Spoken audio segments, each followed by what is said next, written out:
नमस्कार दोस्तों, मैं राम भारद्वाज आपका स्वागत करता हूं आपकी शानदार, जानदार, ज़बरदस्त मूल विधि कक्षा में, जहां पर हम बीएनएस को समझने का प्रयास कर रहे हैं। और कल हमने बहुत बड़ा टास्क जो धारा 2 थी वहां तक समझ करके पूरा कर लिया है।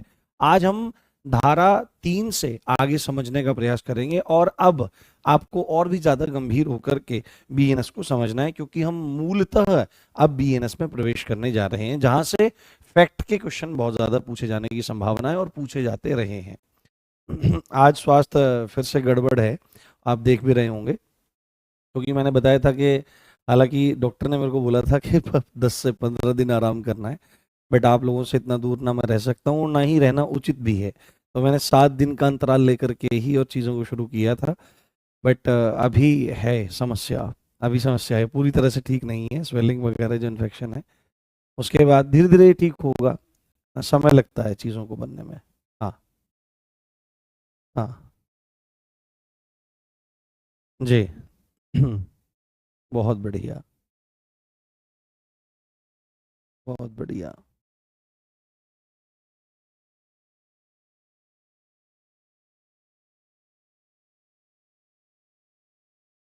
एक सेकंड।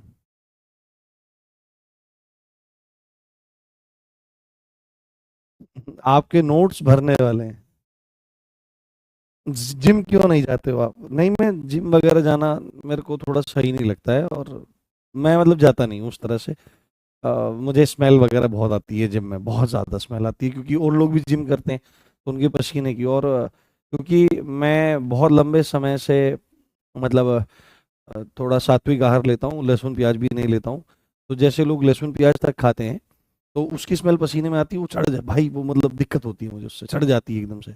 और साथ में बंद माहौल रहता है जिम में, और मैट जो रहते हैं रबर के, और वो मशीन रहती है रबर की स्मेल, तो वो चढ़ जाती है। ओपन जिम हो तो मैं कर सकता हूँ, बट वैसे नहीं। चलिए कोई बात नहीं, हम समझने का प्रयास करते हैं, चीज़ों को जानने का, देखने का प्रयास करते हैं, है ना। चलिए, हमने वहां तक देख लिया था। आज हम चल रहे हैं सेक्शन 3 पे, है ना। सेक्शन 3 पे चल रहे हैं, और सेक्शन 3 अपने आप में बहुत ज़्यादा इंपॉर्टेंट है और बहुत ज़्यादा ज़रूरी है। ये क्या चीज़ है? अभी तक हमने जो सेक्शन 1 है, सेक्शन 1 में हमने क्या पढ़ा था?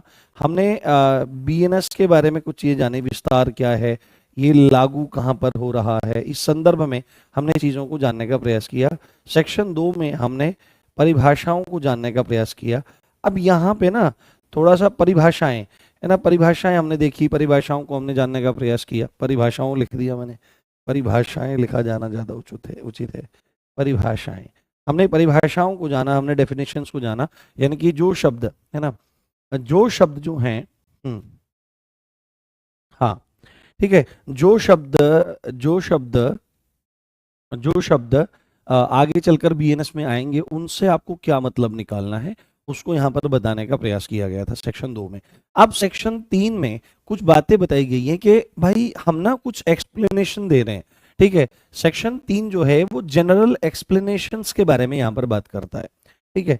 जनरल एक्सप्लेनेशन के बारे में बात करता है, साधारण स्पष्टीकरण के बारे में ये बात करता है, ठीक है। यानी कि सीधी सीधी ये है कि कुछ चीजों को खोलकर बताया गया है कि आपको आगे जाकर बीएनएस में कोई भी डाउट ना रहे। हाँ। हाँ, ठीक है। अब कोई भी मतलब कोई बात मत करो। देखो, आपकी हमारा डिस्कशन चलते रहते हैं। अब मैं चाहता हूं आप पूरी तरह से ध्यान दो पढ़ाई पर, और एक एक चीजों को समझने पे ध्यान दो, ठीक है। साधारण स्पष्टीकरण, जनरल एक्सप्लेनेशन है, यानी कुछ चीजों को खोलकर बताया गया है ना, बीएनएस के बारे में, जिससे बीएनएस के संबंध में, बीएनएस के संबंध में, जिससे कोई भी डाउट ना रह जाए, जिससे जिससे किसी भी चीज को समझने में, जिससे किसी भी चीज को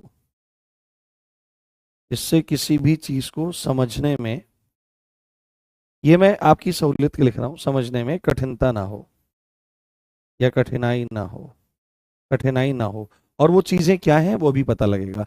ये जो सेक्शन 3 था, जो जनरल एक्सप्लेनेशंस के बारे में बात कर रहा था, ये था हमारा कहां पर? ये आईपीसी के सेक्शन 6 में था। तो इस चीज को थोड़ा सा ध्यान रख लेना जरूरी है, क्योंकि अगर बहुत ज्यादा दिमाग घूम गया, बहुत ज्यादा इधर उधर लेके जाने लगा एग्जामिनर, तो आपको क्या काम करना पड़ेगा, आपको बोलना पड़ेगा, वो पूछ सकता है कि भाई अभी साधारण स्पष्टीकरण बीएनएस में कहां पर है, तो साधारण स्पष्टीकरण बीएनएस में है सेक्शन 3 में, और आईपीसी में ये कहां पर था, तो इंडियन पिनल कोड में ये सेक्शन 6 में था। आइए अब उन बातों को जानने का, समझने का प्रयास करते हैं जो यहां पर बताई गई है। ठीक है, जो यहां पर बताई गई है इसमें सेक्शन 3(1), ठीक है। अब जो एक्सप्लेनेशन यहां पर हो रही है वो ऐसे करके आएगी 1 2 3 4 इत्यादि करके, और बहुत गंभीरता से मेरी करबद्ध प्रार्थना है आप सभी से, आप तो मेरे बच्चों जैसे हो सब, ठीक है, छोटे हो, बहुत बढ़िया, हाँ हाँ, ठीक है, तो आप तो बच्चे जैसे हो, हाँ, ठीक है। तो मैं बहुत मतलब हितधारक हूँ आपका, हर एक शिक्षक जो आपको पढ़ाता है वो हितधारक है। माता पिता के बाद अगर हित करने वाला कोई है तो गुरु है। तो चाहे आप किसी भी विचारधारा के हो, किसी भी धर्म से संबंधित हो, किसी भी मत को मानते हो, मेरे लिए सब एक हो, और आपने अभी तक ये चीजें देखी भी होंगी, और जब कभी मिलोगे तो आप इस चीज को अनुभव भी करोगे और पढ़ते हो। तो मैं चाहता हूँ कि सबसे पहले ये रोजगार की समस्या हल हो जाए, तो उसके लिए सबसे बड़ी बात है कि आप धैर्य से पढ़ो चीजों को और सीखो समझो, क्योंकि बुरे और अच्छे टाइम में कोई साथ नहीं रहता, अच्छे टाइम में भी साथ नहीं रहते लोग। तो ध्यान से समझो यहाँ पर क्या बोला गया है, सेक्शन 3(1) क्या बोल रहा है। इस संहिता में आने वाली सभी परिभाषाओं को साधारण अपवाद यानी कि चैप्टर 3, आगे चल करके एक साधारण अपवाद वाला मैटर आएगा, ठीक है, साधारण अपवाद वाला मैटर आएगा। अपवाद, अपवाद क्या चीज होती है, इसको थोड़ा सा जानने का प्रयास करो आप, एक एक बात बहुत गंभीरता से सुनेंगे तो आपको सब चीजें समझ में आएंगी। देखो अपवाद क्या होता है, अपवाद को अंग्रेजी में क्या कहते हैं, अपवाद को अंग्रेजी में कहते हैं एक्सेप्शन। क्या कहा जाता है, एक्सेप्शन कहा जाता है। और ये क्या होता है, जिस पर नियम लागू ना होवे, है ना, जिस पर नियम लागू ना होवे, जिस पर नियम लागू नहीं होता, जिस पर नियम लागू नहीं होता, उसको अपवाद कहा जाता है। सपोज करो कि आपके सामने 10 बातें हैं, है ना, या आपके सामने 10 चीजें हैं, उनमें से आप और आपने उन 10ओं के लिए कोई नियम बनाया, कोई रूल आपने बनाया, तो उनमें से 9 जो हैं उस रूल को फॉलो करती हुई दिखाई दे रही हैं, 9 चीजें, बट एक चीज जो है वो उस रूल को फॉलो करते हुए नहीं दिखाई दे रही है, यानी कि वह उस नियम को नहीं मान रही है या नियम के विपरीत स्थिति में जा रही है। तो ऐसे में उसे क्या कह दिया जाएगा कि ये एक्सेप्शन है, ये अपवाद है, ये अलग हट करके चल रहा है। तो आपके लिए क्या चीज है, एक चैप्टर आगे अभी जुड़ेगा जिसका नाम है साधारण अपवाद, जिसको बचाव भी कहा जाता है और जिसका नाम छूट भी है। यानी कि देखो मैंने आपको एक बात समझाई थी कि एक आदमी है, उस आदमी ने क्या काम किया, किसी से दुश्मनी करी, दुश्मनी करने के बाद उसे मारने की इच्छा उसके मन में आई, क्रिमिनल इंटेंशन उसके मन में आई, उसने उठाई बंदूक, जाके गोली मारी और उसको काम खत्म कर दिया। तो ऐसी कंडीशन में सामने वाला आदमी डेड हुआ।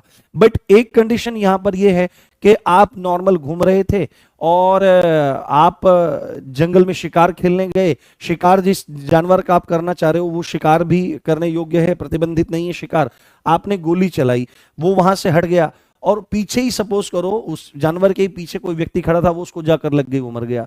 दोनों के दोनों केसेस में आदमी डेड हुआ, मरा। बट क्या दोनों केसेस में दोनों व्यक्ति जो मारने वाले हैं वो अपराधी हैं? तो आप बोलोगे सर बिल्कुल नहीं। पहली वाली कंडीशन में वहां पर उसकी इंटेंशन है, वो प्रॉपर प्लानिंग करके जा रहा है, वो मारने की इच्छा से ही जा रहा है, तो वहां पर तो वह व्यक्ति अपराधी हो जाएगा। मत दोनों कंडीशन में रहा है। पर दूसरे वाली कंडीशन जहां पर शिकार खेलने गया था और गोली आदमी को नहीं मारी, जानवर को मारी, जानवर हट गया, आदमी को लग गई, आदमी मर गया, तो वो दूसरे वाली कंडीशन में आदमी डेड हुआ है, लोग आम आम भाषा में कहेंगे खून हो गया है, मर गया है। बट वहां पर अब बचाव की स्थिति आएगी, छूट आएगी, साधारण अपवाद की स्थिति आएगी कि भाई आदमी मर जरूर गया है पर इसकी इंटेंशन नहीं थी। अपराध में मानव का होना जरूरी है, आपराधिक मनस्थिति यानी कि क्रिमिनल इंटेंशन का होना जरूरी है, एक्ट का होना जरूरी है, और उस एक्ट से ह्यूमन को या सोसाइटी को किसी भी तरह की इंजरी, क्षति होनी जरूरी है।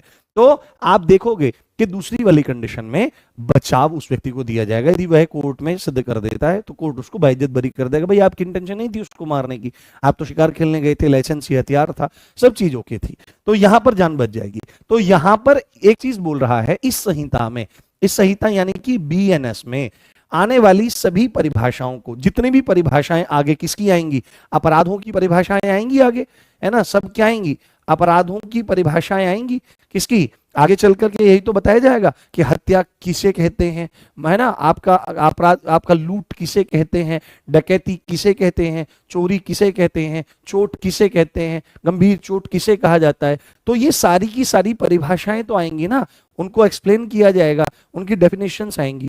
तो यहां पर सेक्शन 3(1) में ये बात बोली जा रही है कि बीएनएस में आने वाली जितनी भी डेफिनेशंस हैं अपराधों की, उनको साधारण अपवाद, जो चैप्टर 3 में बताया जाएगा, के अपवादों के अधीन माना जाएगा। यानी कि क्या है कि वो अधीन है, ये नहीं कि अगर किसी व्यक्ति से कोई आदमी मर गया है या कोई भी अपराध हो गया है तो उसको फांसी चढ़ाना ही चढ़ाना, नहीं, उसको अपवादों के अधीन, यानी कि हम उनमें छूट भी दे सकेंगे, वो कोर्ट में चीजें सिद्ध होंगी। अब देखो, कोई आदमी मर्डर कर देता है, वकील उसका केस लेते हैं और केस लेने के बाद उसको बाइज्जत बरी करा देते हैं, आपके तरह बड़ा गंदा काम किया, तो वो बचाते कैसे हैं, तो वो सेल्फ डिफेंस में लेकर के चीजों को आते हैं। अभी आप आगे चीजें पढ़ेंगे, प्राइवेट प्रतिरक्षा का अधिकार, सेल्फ डिफेंस, आपको कोई मारने आ रहा है, गोली मारने आ रहा है, तो आप क्या उसको नहीं मार सकते हो, डेफिनेटली आप उसको मार सकते हो। अभी ये चीजें आगे आएंगी, तो आपने सेल्फ डिफेंस में किसी को मार दिया तो वहां पर भी आपको बचाव दिया जाएगा, छूट दी जाएगी। तो चैप्टर 3 जो है वो बचाव की बात करता है, छूट की बात करता है, जिसको साधारण अपवाद नाम से चैप्टर में रखा गया है। और वो ये बोल रहा है कि बीएनएस में जितने भी अपराधों की परिभाषा आएंगी वो अधीन रहेंगी, वो अंडर रहेंगी, किसके, चैप्टर 3 के अंडर मानी जाएंगी। ठीक है जी। हाँ, नहीं, एनिमल मारना क्राइम नहीं है। हाँ, मैंने क्या बोला आप ध्यान से नहीं सुनते हो।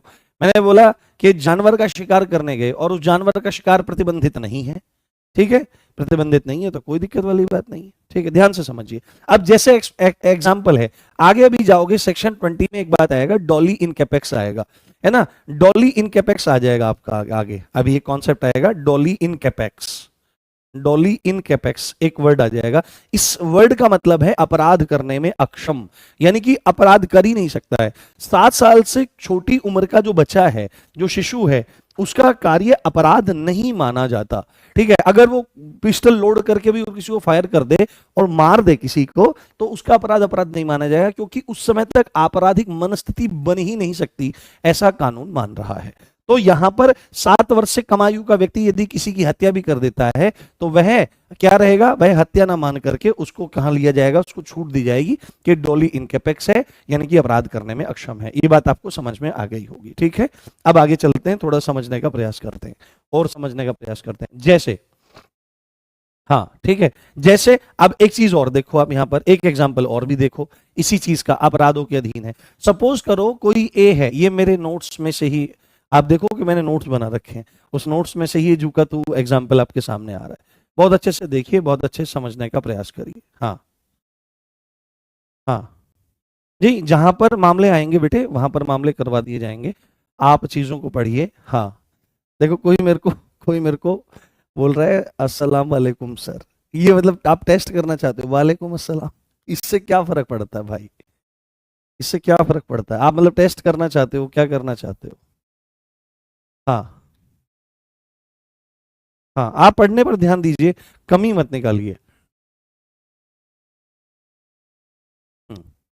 हाँ ठीक है, तो जैसे सपोज करो ए क्या है, ए कोई पुलिस ऑफिसर है, एग्जाम्पल के माध्यम से समझिए, ए कोई पुलिस ऑफिसर है ना, ए कोई पुलिस ऑफिसर है, और बी क्या है, बी यहां पर कोई हत्यारा है ना, बी क्या है, यहां पर ये हत्यारा है, ठीक है, बी यहां पर आपका हत्यारा है। तो ए क्या काम कर सकता है, ए इसको बिना वारंट के गिरफ्तार कर सकता है। आपको पता है कि हत्या जो है वह आपके संज्ञेय अपराधों में आती है, किसमें आती है, संज्ञेय अपराधों में आती है। संज्ञेय अपराध क्या होते हैं, कॉग्निजेबल ऑफेंस होते हैं, क्या होते हैं, कॉग्निजेबल ऑफेंस होते हैं, कॉग्निजेबल ऑफेंस इनको माना जाता है।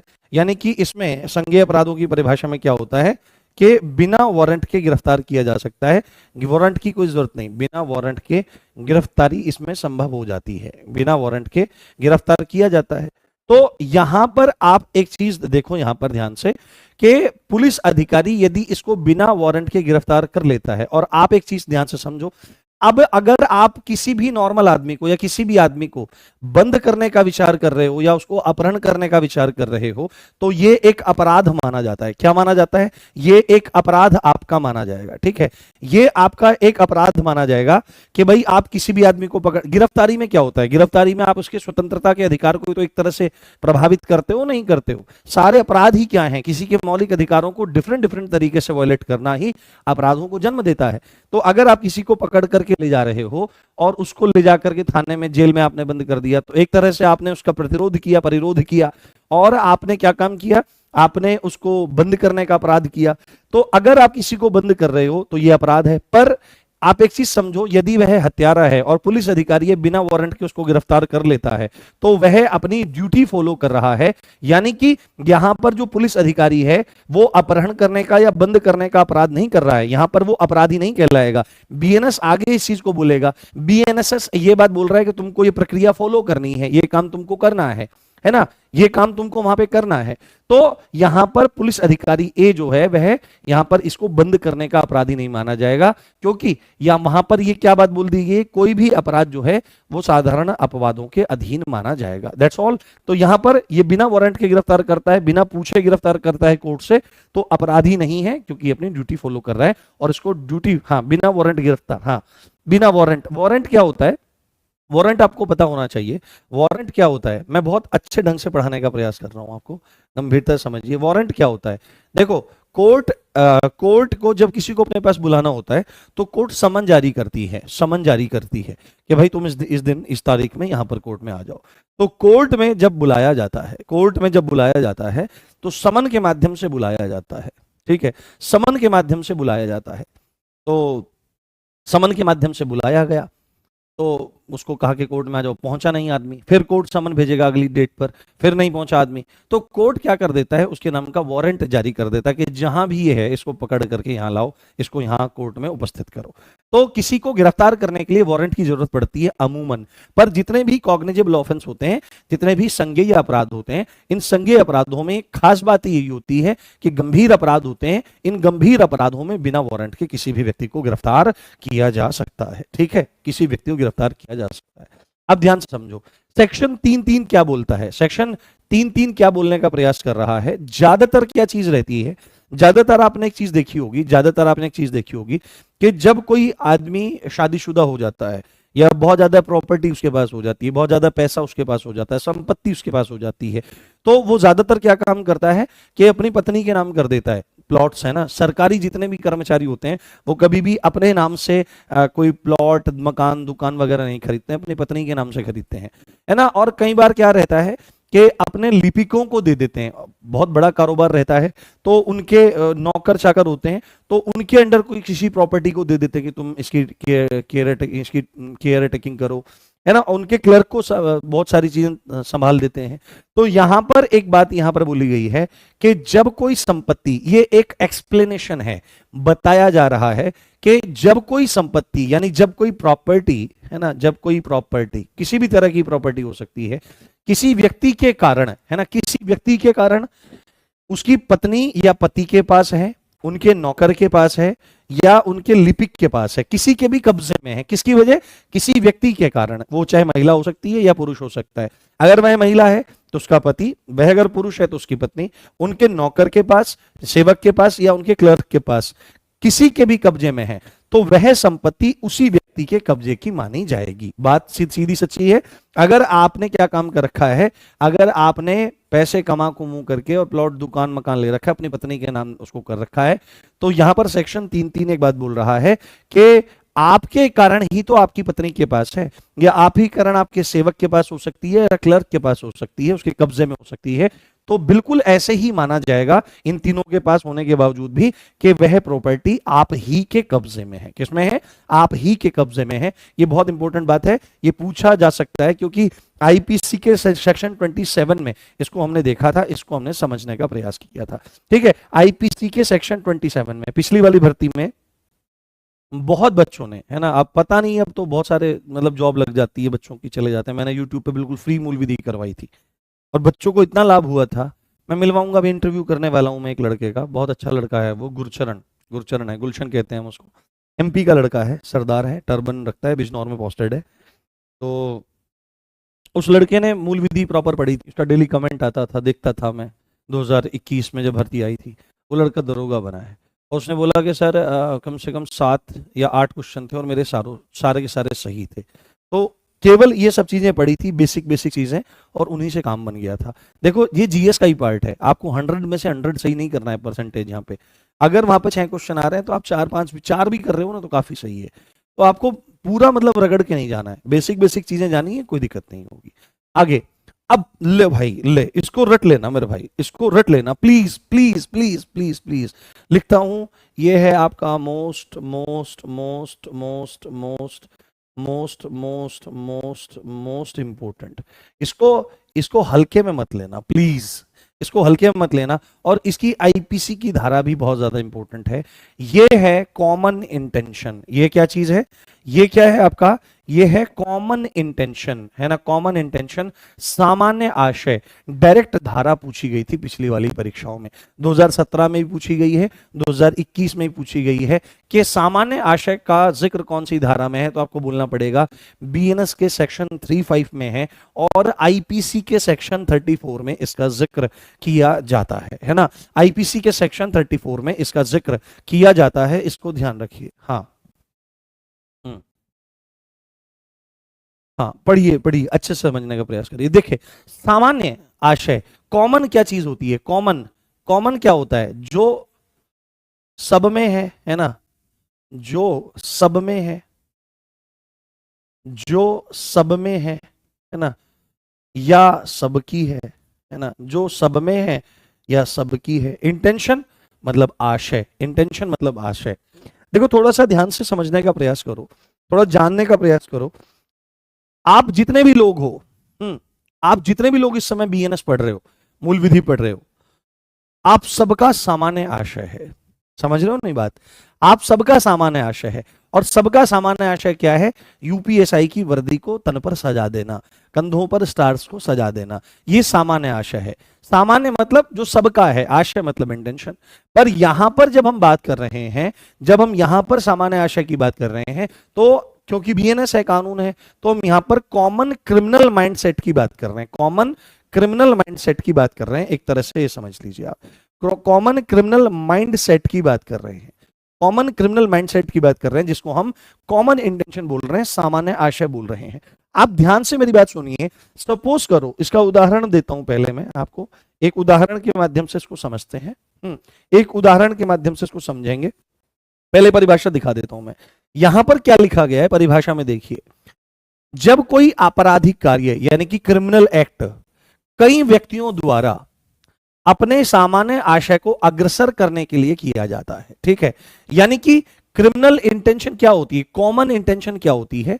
अब अगर कॉमन इंटेंशन है तो वहां पर एक से ज्यादा आदमी का होना जरूरी है, क्योंकि अकेले के लिए अगर कॉमन आप निकालते हो कि ए कॉमन निकाल दिया, तो ए कम से कम 2 जगह रहा होगा, है ना। अगर 2 नंबर है तो 2 जगह रहा होगा। मैथ में कॉमन निकाल करके बाहर कर देते हैं ब्रैकेट में, तो अगर वहां से बाहर आप निकाल रहे हो तो कम से कम 2 जगह तो रहा होगा, या 2 से ज्यादा जगह भी हो सकता है। तो कॉमन इंटेंशन एक से ज्यादा लोगों की होगी।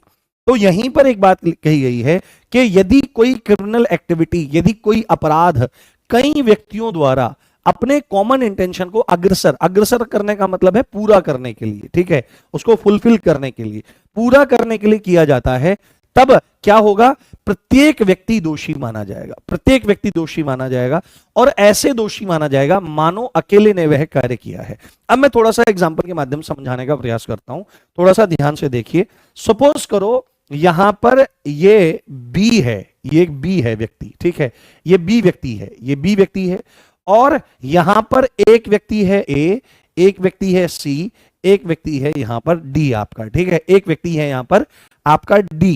तो अभी आप एक चीज समझो कि ये तीनों के तीनों आदमी, ये एग्जांपल उदाहरण के तौर पर लिख लो यहां पर इसको, ये कौन है? ये कोई व्यक्ति है, एक सी व्यक्ति है, एक डी व्यक्ति है, ठीक है, एक डी व्यक्ति है। अब ये तीनों के तीनों क्या हैं? ये तीनों के तीनों इससे शत्रुता रखते हैं। क्या रखते हैं? इससे दुश्मनी रखते हैं, मान लिया दुश्मनी रखते हैं, और इसकी भी इंटेंशन है कि इसको नुकसान पहुंचाया जाए, इसकी भी इंटेंशन है इसको नुकसान पहुंचाया जाए, और इसकी भी इंटेंशन है नुकसान पहुंचाया जाए।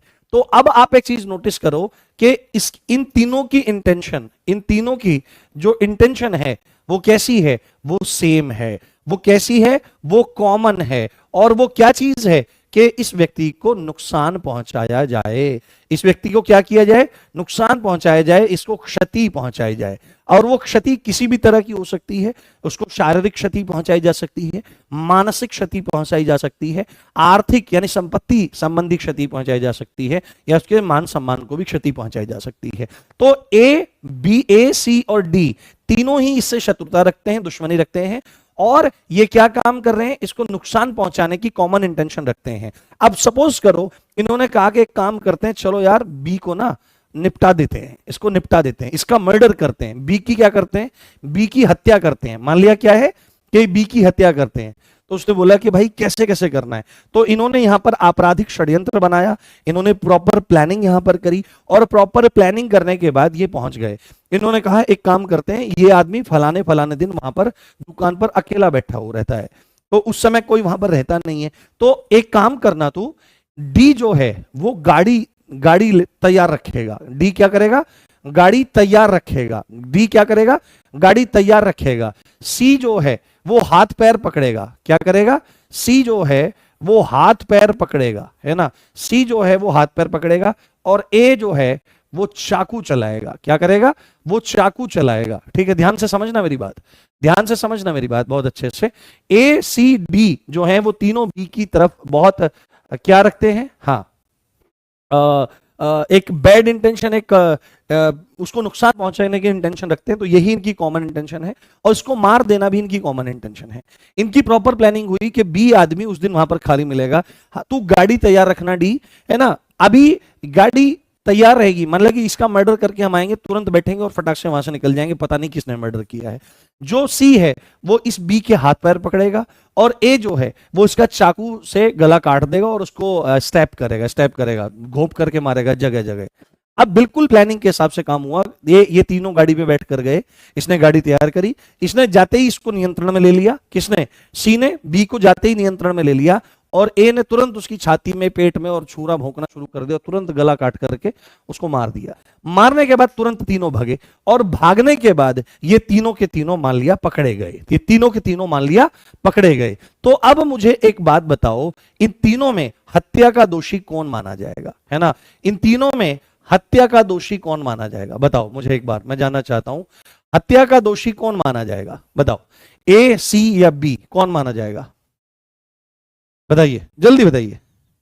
इन तीनों में हत्या का दोषी कौन माना जाएगा।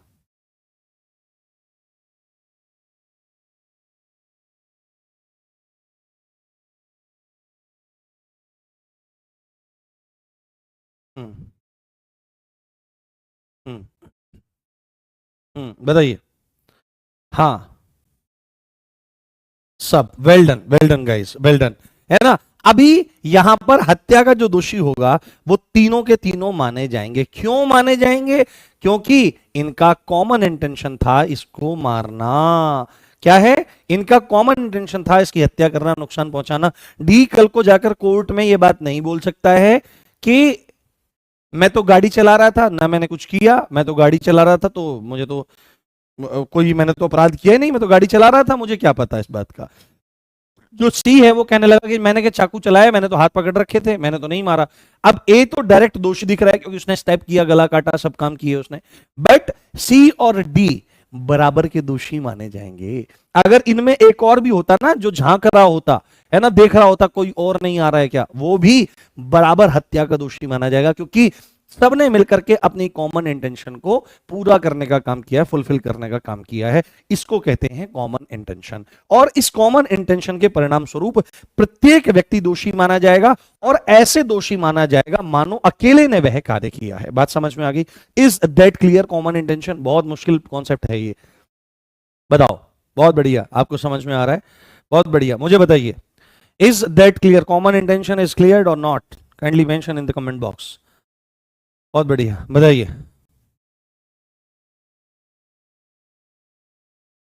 हम्म अच्छा बी, अच्छा बी तो मरा है, कोई बात नहीं, बी लिख दिया क्या मैंने यहाँ पर? अच्छा ठीक है, मैं इसको ठीक करता हूँ, बी तो मरा है, वो तो समझ जाना चाहिए आपको। ए सी एन डी। हाँ बताइए, बताइए। आ गया, चलिए बहुत बढ़िया। हाँ चलिए बहुत बढ़िया। अब अगले अगले कॉन्सेप्ट पर चलते हैं। अगला कॉन्सेप्ट है सेक्शन 37। सेक्शन याद रखने की जरूरत नहीं है, बस कॉन्सेप्ट को थोड़ा सा समझने का प्रयास करिए। देखिए क्या चीज है यहां पर, क्या बोला जा रहा है, किसी कार्य द्वारा, यानी कि कार्य मतलब एक्ट है ना, या एक्ट के लोप द्वारा, लोप एक्ट का ओमिशन है ना, एक्ट का ओमिशन। ओमिशन क्या होता है कि जो काम किया जाना चाहिए था वो काम नहीं किया। कोई व्यक्ति क्या काम कर रहा है, इसको हटाते हैं यहां से, है ना।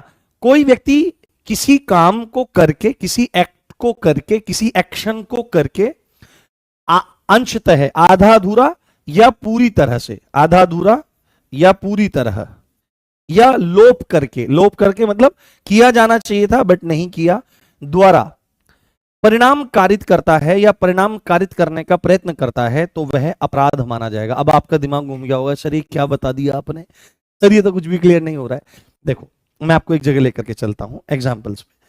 एग्जाम्पल में क्या चीज है, एग्जाम्पल में क्या चीज है, एग्जाम्पल में क्या चीज है, ध्यान से समझो। इसको अलग से ही बनाते हैं, अलग पेज पे बनाते हैं इसको, ठीक है, अलग पेज पे बनाते हैं। सपोज करो ए है, ठीक है, सपोज करो कोई व्यक्ति ए है और कोई व्यक्ति बी है, ठीक है, कोई व्यक्ति बी है। पहली कंडीशन क्या कहती है, पहली कंडीशन क्या कहती है कि ए गया बी के पास, लाठी उठाई और पीटना शुरू किया, लाठी उठाई और पीटना शुरू किया, और पीट पीट करके क्या किया, पीट पीट कर बी को मार डाला, पीट पीट कर, पीट पीट कर, है ना, पीट पीट कर बी को मार डाला, ठीक है, मार डाला, या बहुत बुरी तरह से पीट दिया, और है ना, या क्या हुआ, बहुत बुरी तरह पीट दिया, या बहुत बुरी तरह पीट दिया, या बहुत बुरी तरह पीट दिया, बाद में मर गया, है ना, ऐसा होता है, बाद में मर गया, ठीक है। मेरी एक प्रार्थना है, आपको मैं एक बात बताऊं, आपको मैं एक बात बताऊं, कभी भी जिंदगी में, कभी भी जिंदगी में उस भीड़ में शामिल मत होना जहां पर कोई भीड़ किसी को मार रही हो सकता है आपने ऐसा किया हो कभी लाइफ में, मैंने तो कभी नहीं किया ऐसा, ना कभी लाइफ में करने वाला हूं मैं। आपसे अगर एक प्रश्न पूछा जाए कि अगर एक चोर है और भयंकर अपराधी है वो, ठीक है, खूब चोरी करता है और वो पब्लिक के हत्थे चढ़ गया, तो क्या पब्लिक को उसको पीट पीट करके मार डालना चाहिए या पब्लिक को उसको पुलिस के हवाले कर देना चाहिए? तो आपका जवाब क्या होगा? आधे कहेंगे कि पुलिस में दे देना चाहिए, आधे कहेंगे पीट पाट करके खत्म कर देना चाहिए। और अगर मामला ऐसा है कि वह बच्चियों का रेप कर रहा है, महिलाओं का रेप कर रहा है, तो यहां पर प्रतिशत और ज्यादा बढ़ जाएगा कि पीट पीट करके मार देना चाहिए। बट अगर आप किसी देश में ऐसा करते हो जहां पर आप इस बात का समर्थन कर रहे हो कि उसको पीट पीट करके मार देना चाहिए, तो सॉरी टू से दैट आप ऐसे देश के संविधान को नहीं मान रहे हो, आप उस देश के कानूनों को नहीं मान रहे हो। जब तक अपराध सिद्ध ना हो जाए तब तक वह आरोपी होता है, अपराधी नहीं होता। कई बार बहुत बड़ा वहम हो जाता है और निर्दोष जो होता है वह मारा जाता है। तो इसके लिए जरूरी है कि न्यायपालिका और न्याय व्यवस्था को बहुत सुधारा जाए, तमाम चीजें सुधारा जाए, पता नहीं कब सुधरेगी, बट कभी भी राह चलते हुए किसी चोर को लाठी डंडे घूसे कभी मत मारो।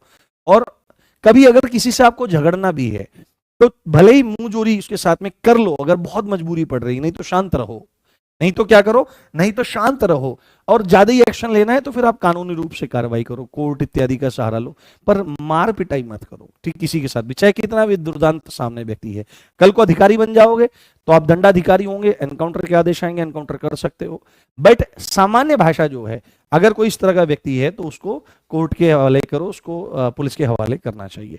तो सपोज करो क्या है कि ए ने क्या काम किया, बी को बहुत मारा और मारते मारते उसको मार डाला, तो यहां पर सीधे आपको ध्यान रखना पड़ेगा कि ए ने हत्या करी है, यानी कि यहां पर उसने पीटने का कार्य किया और उस कार्य के परिणाम स्वरूप क्या हुआ कि वह व्यक्ति मर गया, या मतलब पीट पीट कर ऑन द स्पॉट मार दिया, या क्या हुआ, बहुत बुरी तरह से मारा, अधमरा कर दिया, अंशतः छोड़ दिया मरा हुआ उसको, और वो बाद में मर गया। तो यदि कोई व्यक्ति किसी कार्य को करके कोई मतलब परिणाम कारित करता है तो वह अपराधी है। बट यहां पर एक बात और भी लिखी हुई है। अब यहां पर सेकंड कंडीशन क्या कहती है कि ए जो है, ए का कर्तव्य था, ए का कर्तव्य था, ए की ड्यूटी थी कि वह बी को भोजन देता। क्या देता?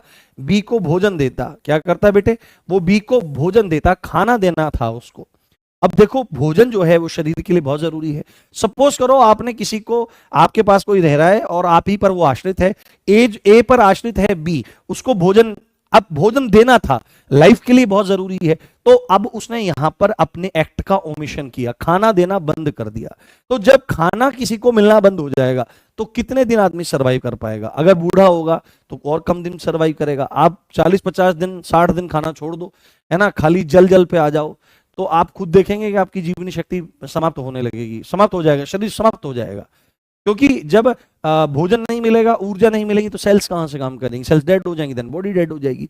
तो यहां पर इसको भोजन देना था, बट इसने भोजन देने के काम का क्या किया? लोप किया। और लोप करने के परिणाम स्वरूप बी जो है वह मर जाता है। तो मर जाता है, तो यहां पर यह बात स्पष्ट है, इस मर जाने वाली कंडीशन में भी ए को हत्या का दोष लगेगा। यानी कि बहुत सारे चतुर चालाक लोग होते हैं, वो डायरेक्टली एक्शन नहीं लेते हैं। वो क्या काम करेंगे? अरे इसको गोली क्यों मारनी, अरे इसको चाकू क्यों मारना, इसको जहर क्यों पिलाना, इसको फांसी पे क्यों डालना, इसको ले जाकर रेल के नीचे क्यों धकेल देना, इसको मतलब तरह तरह से जलाकर क्यों मार देना, ऐसे तो मैं पकड़ा जाऊंगा। एक काम करता हूं, एक पैसिव रास्ता अपनाता हूं कि इसको खाना चाहिए, इसको पानी चाहिए, मैं इसको देना ही बंद कर देता हूं। कितने दिन खाने पानी के बिना रहेगा? तो अगर एक्शन के द्वारा रिएक्शन हो रहा है तो डायरेक्ट अपराधी है ही, बट जो एक्शन किया जाना चाहिए था, जो ड्यूटी थी, उसको परफॉर्म नहीं कर रहा है, उसका लोप कर रहा है, ओमिशन कर रहा है, अपने कर्तव्य को गायब कर दे रहा है, और उसके परिणाम स्वरूप कोई अपराध हो जाता है, तो भी वह व्यक्ति सेम उस हत्या का दोषी माना जाएगा। Is that clear? ये बात यहां पर बताए जाने का प्रयास है। क्या प्रयास था यहां पर? कि किसी कार्य द्वारा, किसी कार्य को करके अंशतः या पूरी तरह या लोप द्वारा परिणाम कारित करता है या ऐसा करने का प्रयास भी करता है, तो ये सब के सब चीजें अपराध में आएंगी, ऑफेंस में आएंगी, और वह व्यक्ति अपराधी माना जाएगा। Is that clear? बताइए, समझ में आ गया? हम्म हाँ, अब ये आ गया है। क्या पब्लिक के द्वारा मारपीट करने पर, हाँ ये अब आ गया है। मोब लिंचिंग बताया था आपको शुरू में, मोब लिंचिंग, कई सारे लोग, भीड़ के द्वारा किसी को मार दिया जाना, तो बहुत सतर्क हो जाना चाहिए। तो कानून भी सख्त हो गया है। हाँ, लोप क्या होता है? ओमिशन करना, गायब होना। समझ में आया? बनता है, अब बनता है, आईपीसी में नहीं था, बीएनएस में है।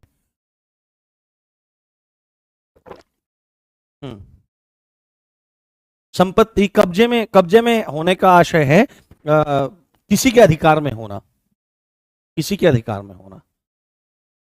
हाँ,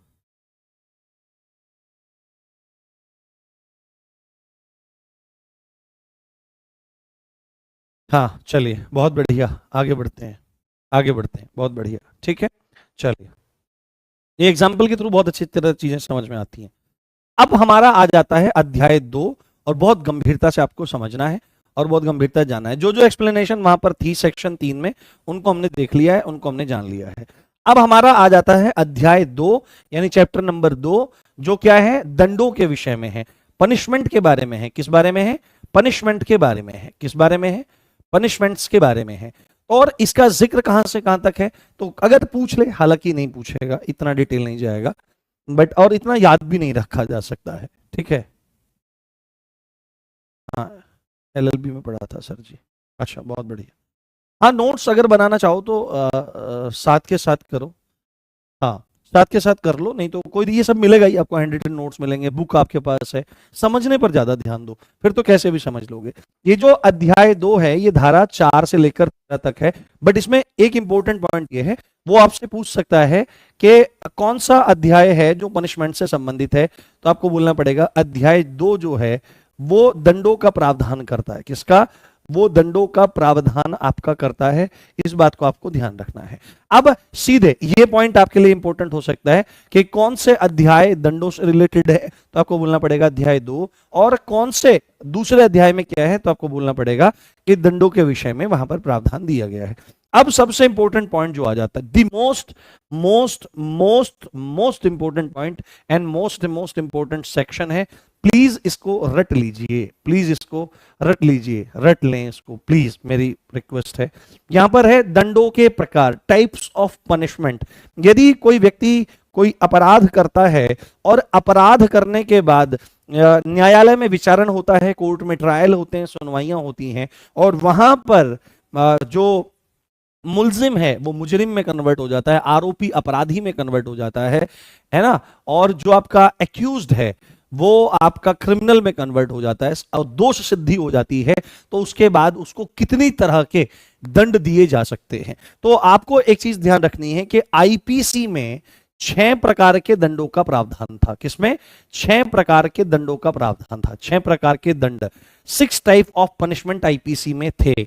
और यहां पर आपको ध्यान रखना है, यहां पर भी 6 प्रकार के दंडों का प्रावधान है। पेपर में पूछेगा कि बीएनएस में कितनी तरह के दंड दिए जाते हैं या कितने प्रकार के दंडों का, how many types of punishment is there या आर देयर, है ना, आर देयर इन बीएनएस। तो you will have to say that there are 6 type of punishment in BNS. One is मृत्यु दंड, डेथ, है ना, सीधे किसी को फांसी दे देना यहां पर। और डेथ देने का तरीका भी कौन सा है? हैंग्ड टिल डेथ, फांसी देना, फांसी देना, यहां पर यह बात आपकी आती है। जब और फांसी कब दी जाती है? फांसी विरल से विरलतम मामलों में दी जाती है। किसमें?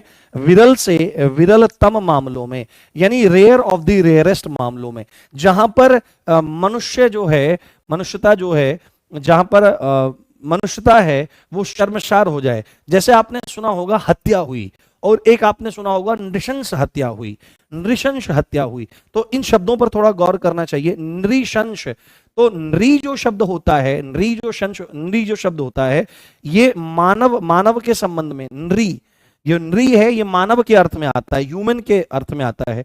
और शंश मतलब संशय, यानी कि किसी के मानव होने में भी संशय खड़ा हो जाए कि ये मनुष्य भी है कि नहीं, इस प्रकार से इसने हत्या करी है। अब एक तो है गए, गोली मारी और खत्म, but if you are stabbing a lot of time, आपने 36-37 बार चाकू घोंप घोंप करके ऐसे मार दिया, गले को ऐसे काट दिया। और अभी जैसे मतलब कहीं कहीं पर चोरों डकैतों का हो रहा है, तो मैंने एक वीडियो देखी थी, महिला को सोती हुई को यहीं गंडासा मारा, तो इतना मुंह ऊपर और इतना मुंह नीचे ऐसे पूरा खुला हुआ, तो नृशंस हत्या है ये। ठीक है, तो ऐसे जब अपराध होते हैं, तो ऐसे अपराधों में समाज में भय स्थापित करने के लिए क्या किया जाता है? फांसी की सजा दी जाती है। थोड़ा सा इसका विजुअल रिप्रेजेंटेशन होना जरूरी है, जिससे लोगों में थोड़ी सी बात आए। ठीक है, अभी मैं देखूंगा संपत्ति वाला क्या है जितेंद्र, अभी देखूंगा, बाद में बताना एक बार मुझे। ठीक है, तो पहला टाइप है किसी को डेथ दी जाए। दूसरी बात है किसी को लाइफ इंप्रिजनमेंट दिया जाए, आजीवन कारावास। और आ उपसर्ग है यहां पर, जिसको एक अव्यय की भांति भी दे सकते हैं। आ उपसर्ग का मतलब होता है तक, और जीवन यानी कि पूरे जीवन तक, आखिरी सांस तक जिसको कारावास में रखा जाए, है ना, लास्ट ब्रेथ तक जब जेल में रखा जाता है, यह मतलब होता है आजीवन कारावास का। तीसरी बात है कारावास यानी इंप्रिजनमेंट दिया जा सकता है, ये थर्ड टाइप ऑफ पनिशमेंट है। ये 2 तरह का है, एक है कठिन कारावास, rigorous imprisonment with hard labour, जहां पर कहता है कि चाची मैं कूद जाऊंगा यहां से, तू बसंती से मेरा ब्याह नहीं करा रही है, और फिर बुढ़िया जाएगी जेल, बुढ़िया चक्की पीसिंग एंड पीसिंग एंड पीसिंग। तो चक्की पीसना, काम करना, जेल में पत्थर तुड़वाना इत्यादि, ये सब काम जो होते हैं, मतलब आराम से नहीं बैठा जाएगा आपको, आपको काम दिया जाएगा, काम लिया जाएगा आपसे। इसको रिगरस इंप्रिजनमेंट कहा जाता है अंग्रेजी भाषा में, और हिंदी में इसको कठोर या कठिन कारावास कहते हैं। और दूसरा होता है सिंपल इंप्रिजनमेंट, सादा कारावास, जिसमें गए और टांग पे टांग धर के बैठे हैं और बस जिंदगी काट रहे हैं वहां पर। तो 3 तरह के हो गए, मृत्युदंड, आजीवन कारावास, कारावास 2 टाइप्स का, इसमें भी रिगरस एंड सिंपल। उसके बाद चौथे टाइप का जो हो जाएगा, इसमें संपत्ति की जब्ती, है ना, फॉर ये फॉर फीचर ऑफ प्रॉपर्टी, यानी सीधे सीधे कुर्की कर लेना। समझते हो कुर्की करना क्या होता है? कुड़क कर लेना, जैसे कुड़क कर लेना, कुर्की कर लेना, कुर्की आदेश आ जाते हैं।